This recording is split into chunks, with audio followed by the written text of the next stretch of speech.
Hi, my name is Ben, and I am the one of the hosts of the Transcending Boundaries film block with the Seattle Queer Film Festival. And we're going to be interviewing some of the filmmakers here of the amazing films that you watched in this film block. And I'm super excited to ask everybody questions and find out more about these magnificent films.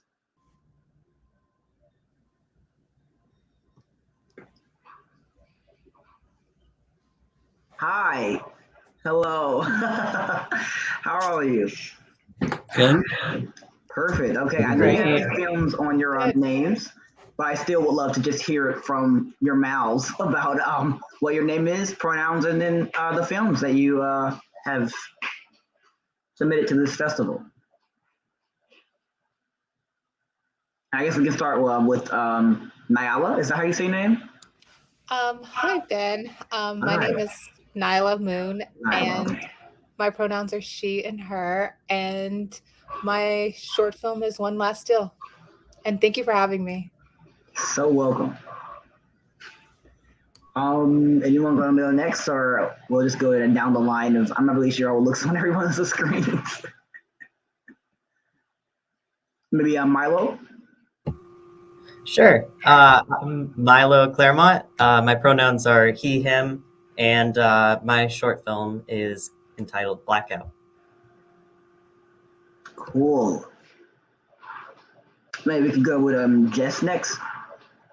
Hi, my name is Jess X Snow. My pronouns are they, them, and my film is called Little Sky. So cool. Thank you. Atlas? Hi, my name is Atlas Woodsmith. My pronouns are he, him, and I wrote and directed Fallacy. Sweet. So sweet. And then I do not want to butcher your name.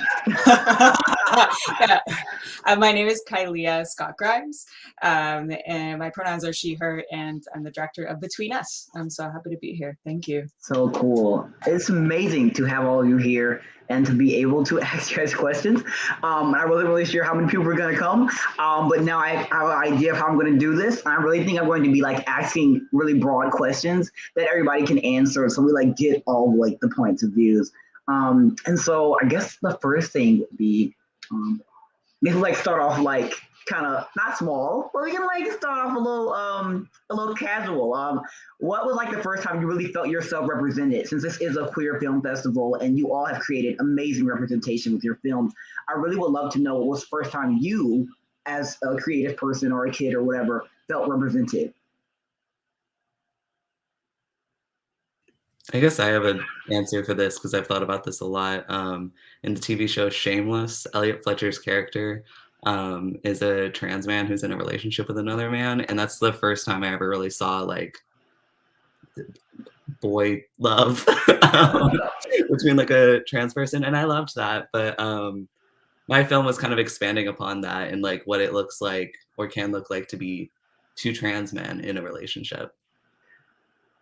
That's beautiful. Thank you so much.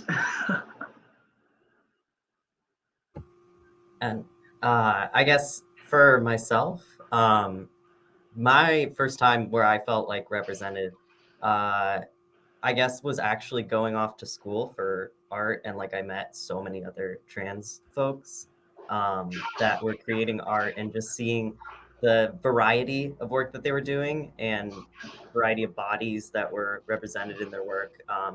And in particular, my main character animation professor was trans man. Or was trans masked. And so it was really, really nice to have that representation just in like curriculum as well as a creative field. So that was amazing. Wow. Wow, that's so cool. This was a really hard question to answer because there's been like a lot of great moments in media, but and actually not a lot of there've been great moments, some great moments, but not like a super lot. But I would have to think about watching like ballroom throwback videos and seeing like the beautiful femme queens walking down and being like a little kid or like a preteen watching those videos and being amazed by them and being like, wow, oh my God, this is like actually possible. And that really inspired me because these women were like, they were commanding attention. They were like the main characters of their narratives versus how we normally see trans people, and particularly Black trans women on screen. So seeing them in like ballroom throwback videos was really inspirational for me. That's so beautiful. I think I would have to say Celine Sciamma's Tomboy was really, really huge for me in the sense that, you know, it's this beautiful film that explores the you know, before puberty, like that exploration of existing in a different kind of gender space, and like what it feels like to not have the vocabulary for queerness, but to just sort of live that out in your close friendships and in that sort of like pre-romance, a little bit romance phase of being like 10 years old. And to me, that was just like, oh my God, I know what that is. I felt that, and had just never seen that in a film before, and I loved it to death. I love that movie, so yeah. For me, I think it was when I saw Alice Wu's Saving Face. It's one of the first films that I've seen with two queer Asian characters, and like a lot of the film is in Mandarin, so it's also a bilingual film, and it's like a love story between two lesbian Asian Americans, and also like the relationship with the mom is really important, and I think that was the first time that I've seen queer Asians represented on film, on a film that wasn't made by just like one of my friends in my community. So. That's super cool. I love all of your answers. Thank you so much for being so candid. That was super cool. Did everybody go? Because I want to make sure everybody went. Everybody went? Okay, cool. Making sure. All right. Well, that was great. That was a great way to get started. As somebody who watched all of your films and is a gigantic fan, I definitely do want to get kind of into that without obviously spoiling it. So I guess I would love to know how like that maybe that process was for you, like anything that you would want to share, you know, how you kind of stayed maybe motivated, who your supporters were in this process, because I know it's no small thing to make a film or to even think of an idea for a film. And so I would love to know the different experiences with actually the filmmaking aspect, you know, whether it was like from start to finish or just the poster, whatever you want to share. I would just love to hear about that.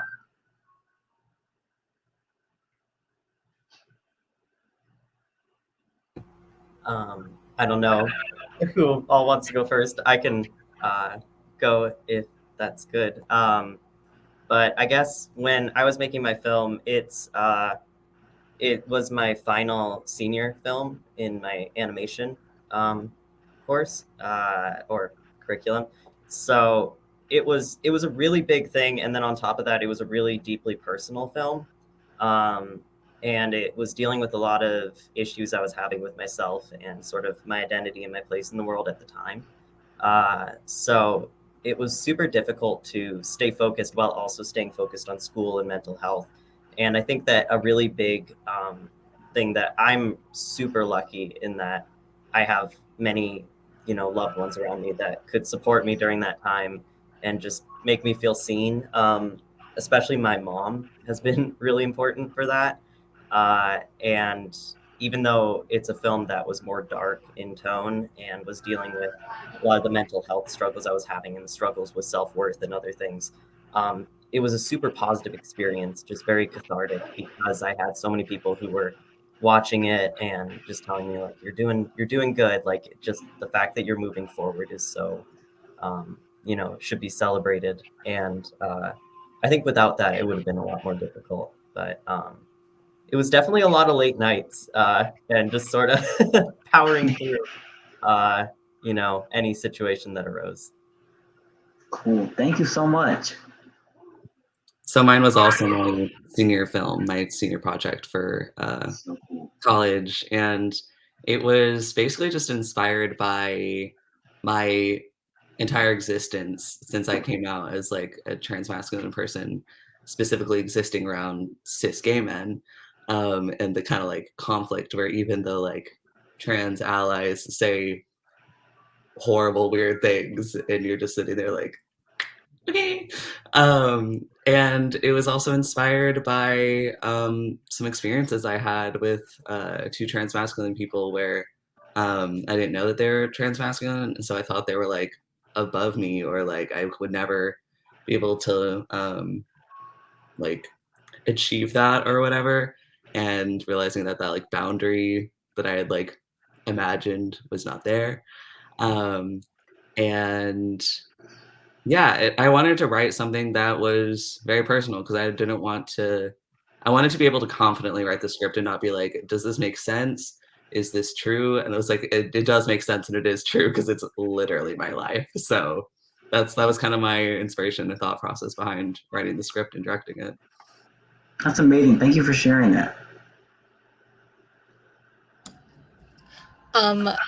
So my film was also my student thesis film. What really inspired me to write this film, and it's also a personal story film as well. So what inspired me to write this story is that I was really tired of like sensationalized stories of like trans people, and particularly Black trans women, being told. And I really wanted to like take it really slow and like kind of explore like a microcosm or like a very mundane moment in a trans relationship. Because when I was writing the script, I got a lot of notes like, oh, you know, is she going through dysphoria? Does she like, you know, have all this? Like, why is he with her? Like, blah, blah, blah. And so I really wanted to like show like that love happens and that it's also really boring and ordinary for trans folk. Even in terms of like, you know, getting a catheter removed, you know, and that's kind of crazy, you know, and it's also painful because I remember that vividly.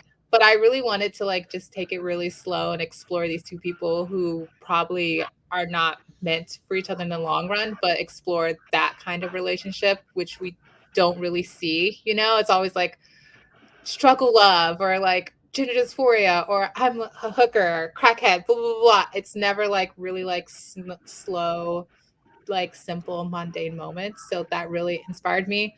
And I have a lot of great friends who really pushed me to tell this story, even though it was my student thesis film. And you know, like as we know, like with student films, we make a lot of mistakes, and in terms of everything, you know, it's a learning process and it's artistic practice, but they really pushed me to do this story. So I'm really happy about it and proud about it. That's amazing. Thank you so much.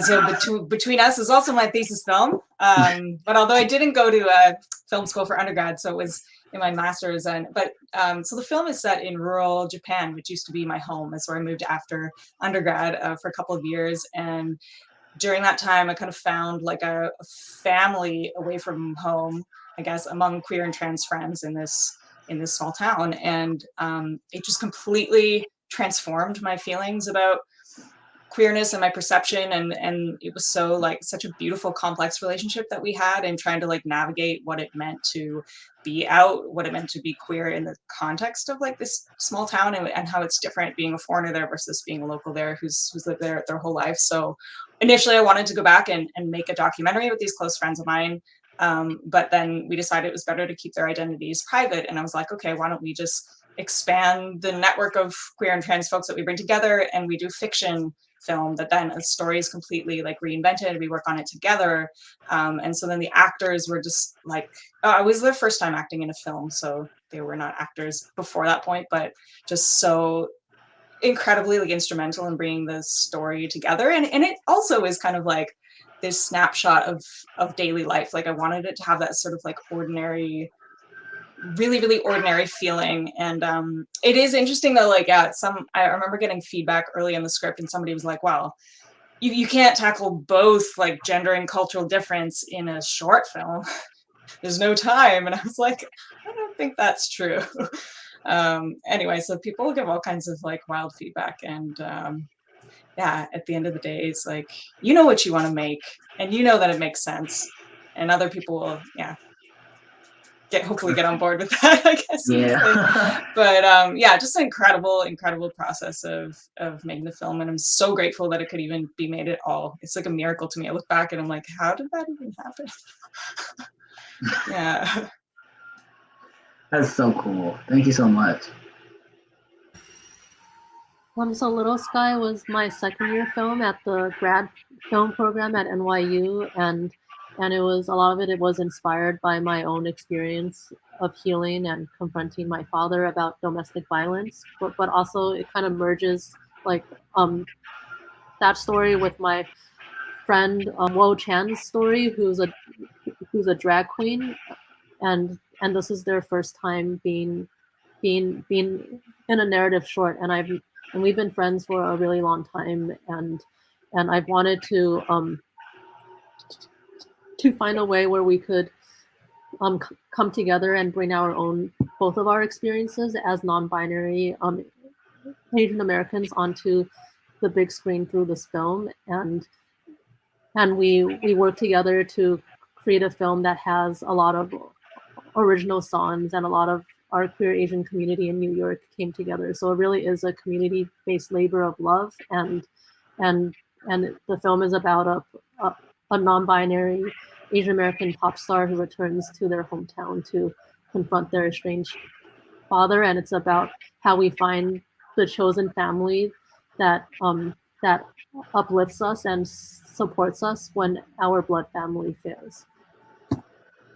That's amazing. Thank you so much, every single one of you. I love like just hearing y'all talk. I really just love y'all, just so y'all know. So that's perfect. That I'm like pouring out my love. Because I wanted to ask next, what do you think, if you can like think in words or just like maybe a feeling, what do you think your child self would say? All of your child selves, if they could watch your film, like, you know, like if they kind of could sit maybe like in front of a screen somehow, like some time travel stuff, I don't know, but they just could sit there and like watch the film that you made. What do you think they would say?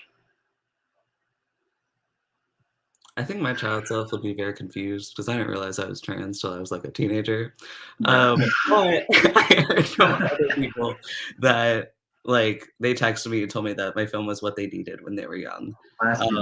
So I hope that the film will kind of be that for other youth, even if my child self would have been like, what the hell, what's going on here? What's happening?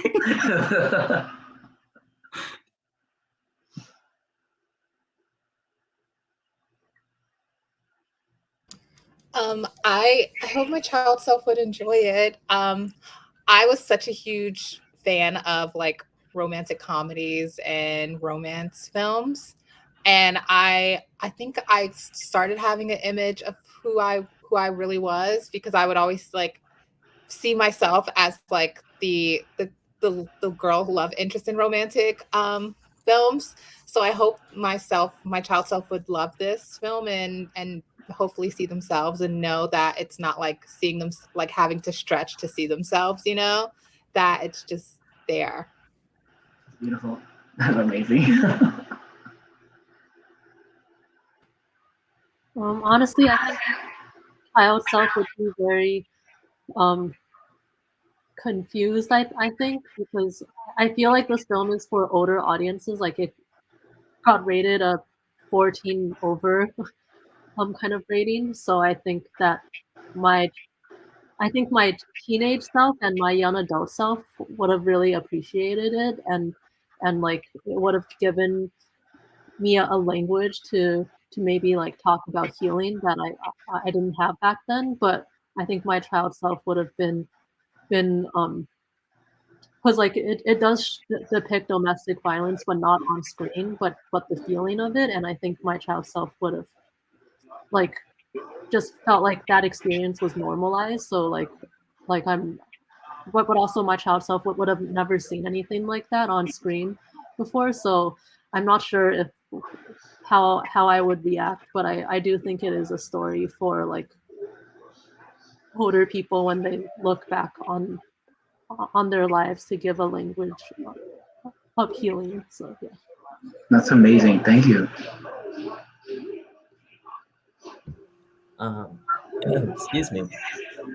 I think for my child self, I like everyone has sort of mentioned here so far. I didn't really know exactly what was going on when I was younger. Um, I had the experience of having some very severe, like very centralized uh, bottom dysphoria. And that started when I was very small, but I couldn't put a word to it. And so I think that the big thing about the film is that maybe I wouldn't understand the gender aspect, even though at that time I knew it existed, or I knew about trans folks. I just didn't think that that was like who I was, because my experience was so centralized in that area, and I didn't hear about that as much for trans masks specifically. But I think that the one thing about my film that I really wanted to get out there is to try to depict that feeling of dysphoria that I spent so long trying to describe to people, but no one could hear it or understand it. And so I think child me would be really grossed out by my film, because there's a lot of like body horror type elements and like nasty visuals, but it's meant to be more of like a look into what my mind space is about myself, and to really try to put out there for people who maybe don't understand or who might relate, just that this is what it's like for me and probably for some other people. And I wanted to create a film that would have been so helpful to me as I was coming into myself, and especially in high school when I had experiences where I was invalidated from pursuing that, and it set me back. And I sort of was trained by people I knew, not by like family and stuff. Thankfully, I had a really good family, but I was trained by like romantic partners to just like hate that part of myself, and that it was wrong, and that I was wrong, and that I couldn't be that thing because I didn't fit perfectly. So I think for my film, I think I'd feel seen even as a child in a way that I couldn't put words to. But I think I'd also be confused and a little bit weirded out, and also really weirded out that the design was naked. I'd be like, what is wrong with you? So that would be that would be me as a child. I think actually, so when you first asked the question, I actually like brought tears to my eyes. I was like, I don't even know how to answer the question really, but it like hit something in me. But I think it was more like the feeling that childhood me wouldn't necessarily have believed that I would have grown the confidence to make a film, to like spend whatever 15 years studying Japanese and like make film in Japanese, and to like be out in the open and with a circle of people, like trusting that even if I didn't have the right words to explain how I felt in my identity, that we could like together be in this space and express something through film that moves sort of beyond just vocabulary. So I think as a kid, if I'd seen it and just, it's like it would have been like a promise, like you'll get there, you'll find the right people, you'll find a creative voice. And like, that is so, yeah, that would have moved me a lot. High school needed this film so badly, I think, like I wish I had had more, yeah, like trust and confidence at that time. Yeah, that I would find the voice and find the right people. That's so amazing. Thank you all again for being so candid. It really means a lot. So just two more questions. I already got them, so get excited. The first one I wanted to really ask, since you're all amazing and talented, what advice would you give to younger people who are like, or older people, just people who have not ever created something like a film before? What advice would you give them if they're just starting out or they're struggling to continue or anything?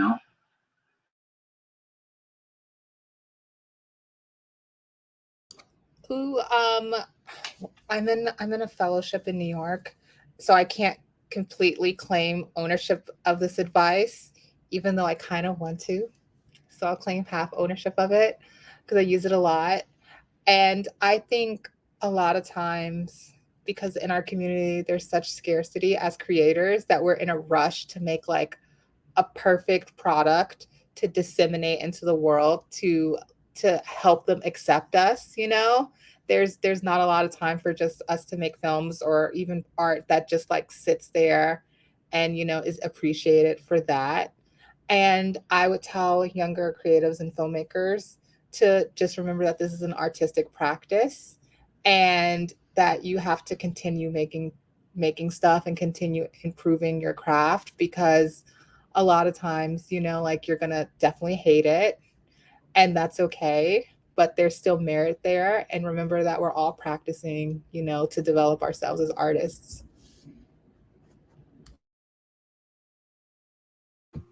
Yeah, I think that like the 3 points that of advice that I've always sort of held for myself in terms of making art.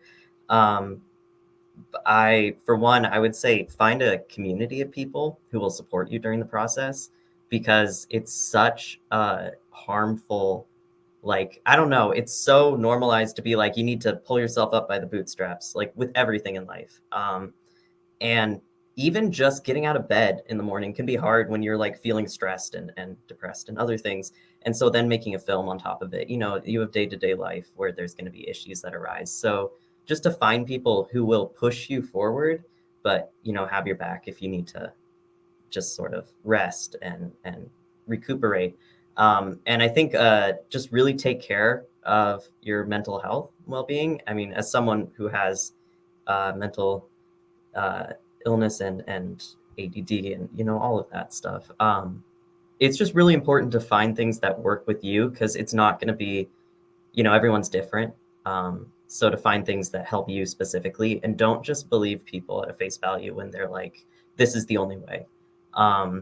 You know, for example, I can't do the, I can't even remember the name right now, but Pomodoro. I can't do that sort of timing for working on films because I just take too long to get into it, and that's okay. But I was told that like you need to try it and it needs to work and things like that. So find methods that work for you.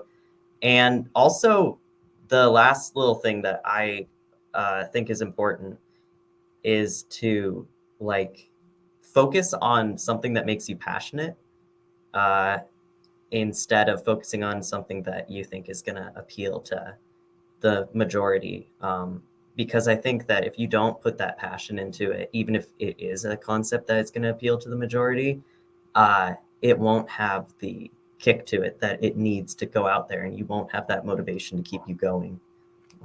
So that's my long-winded sort of spiel, but I think, yeah, it's just important to take care of yourself. I think my advice would be utilize the resources that you do have, because I feel like sometimes people come up with these like huge, fantastic concepts that they'll probably not get made because you don't have the huge budget as like a tiny indie trans filmmaker. So like I filmed my film in my backyard. Like it's that kind of thing where I looked at what was around me and I used that. And I think also turn over every rock. When I was looking for my cast, one of the main characters was a person that I used to go to church with who I hadn't spoken to in like 2 years, but I was like, hey, what's up? Do you want to be in my film, even though you've never acted? And they were like, totally. And then the lead was someone's friend from like a gender studies class, and only the like cis girl in the film had actually ever acted before. So I think just like not even necessarily looking for actors, just like look for people who will look good in front of your camera for authenticity, because I was not about to cast, like non-trans masculine people in my film as trans masculine people. And I think the last little bit would be to still remember who you can support as a trans filmmaker. Like I saw the women in my program were like historically not put into a lot of crew positions, like cinematographer or like gaffer or all these things. It'd be like the women did like the art department and costuming. So for my film, I prioritized having a woman in like every cast position or crew position that I could, just because I felt like even though I'm doing like a whole little like trans moment here, I'm not gonna overlook who else I can support like by making this film.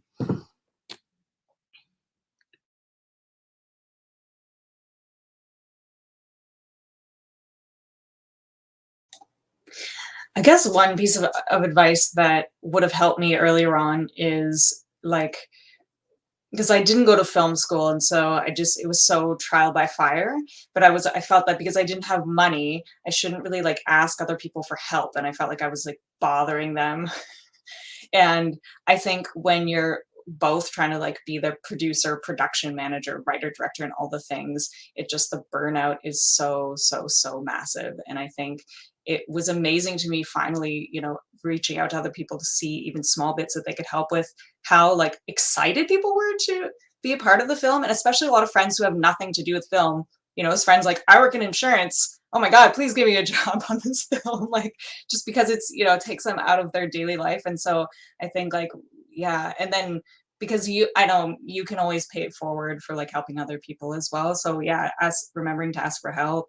And also like celebrating, oh my gosh, like really celebrating when you have even just like finished the script or like at any of those like major milestones, because it's so easy to get just sort of like depressed about the industry and costs or all the things, and you forget like why you started the whole thing and forget that you've done something really, really incredible. So taking that time to just like appreciate all that you've learned, appreciate all the people you've come this far with.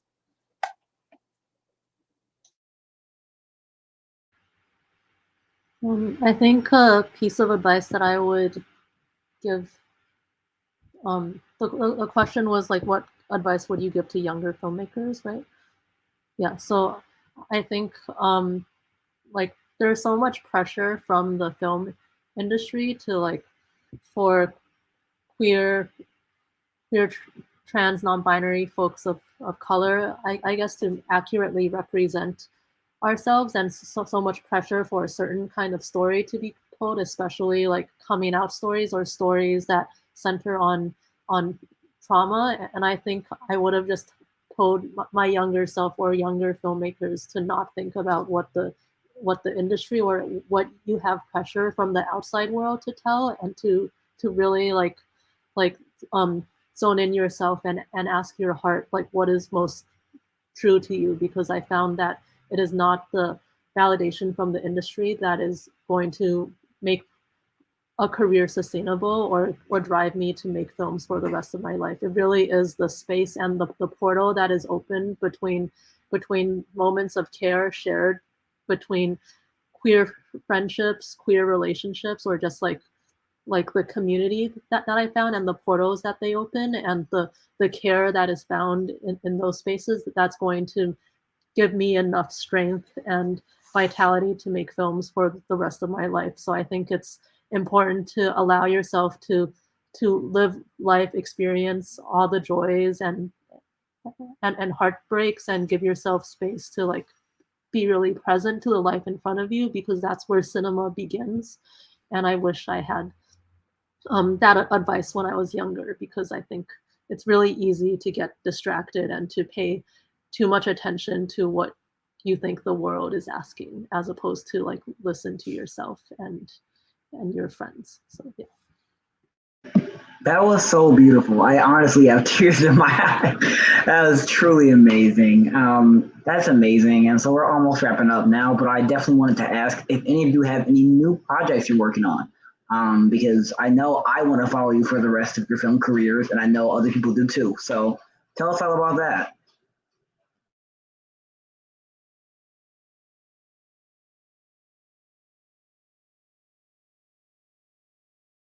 I can start. Oh crap.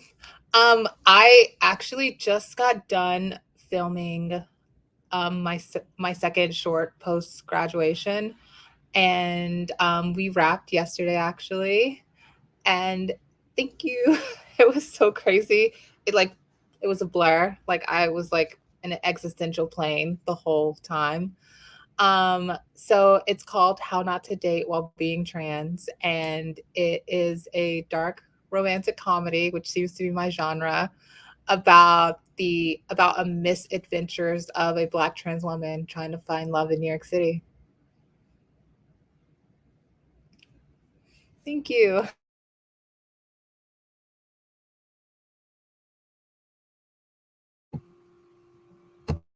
Sorry, we're playing like microphone tag.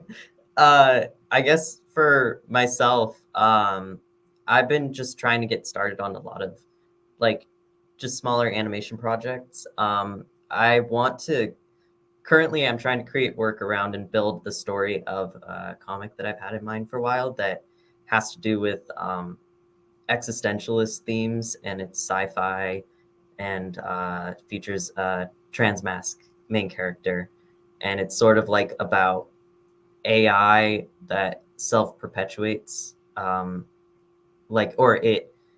AI that bases itself on human desire to then create gods that are like retroactively brought into being by it stating that they exist and making them exist. So that's the basic concept, but I'm working on sort of story, world building for it, and I have a couple little like fun music video stuff that I'm hoping to get one of those out within the next year.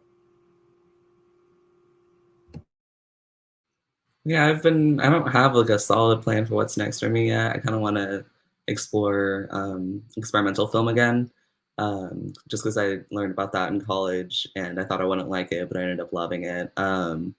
Yeah, and see what I can create with limited resources to try to make art pieces, I guess. So yeah, no solid plans yet, but that's kind of the thought process I have of what I'll be doing in the immediate future.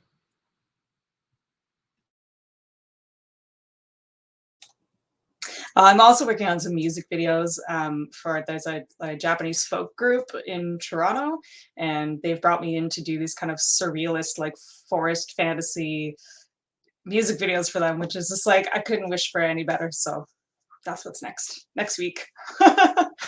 Yeah.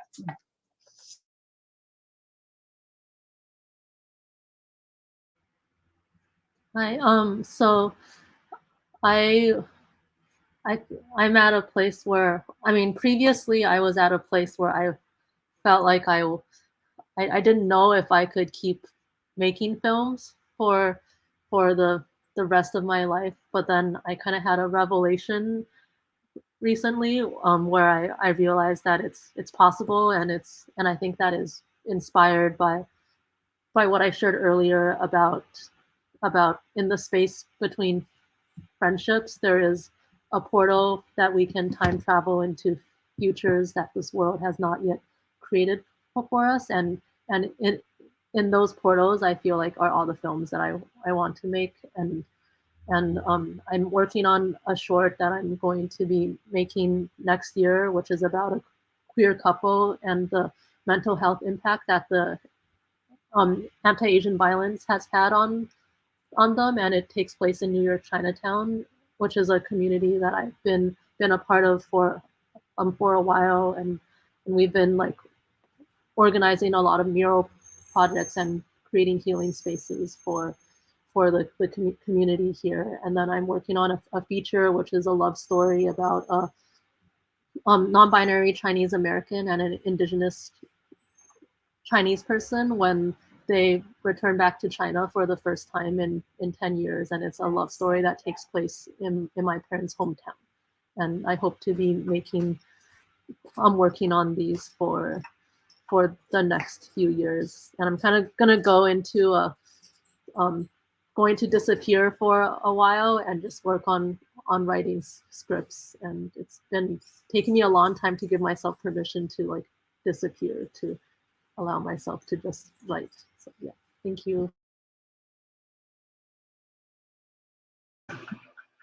Thank all of you. I really, really appreciate it. I love hearing from every one of you.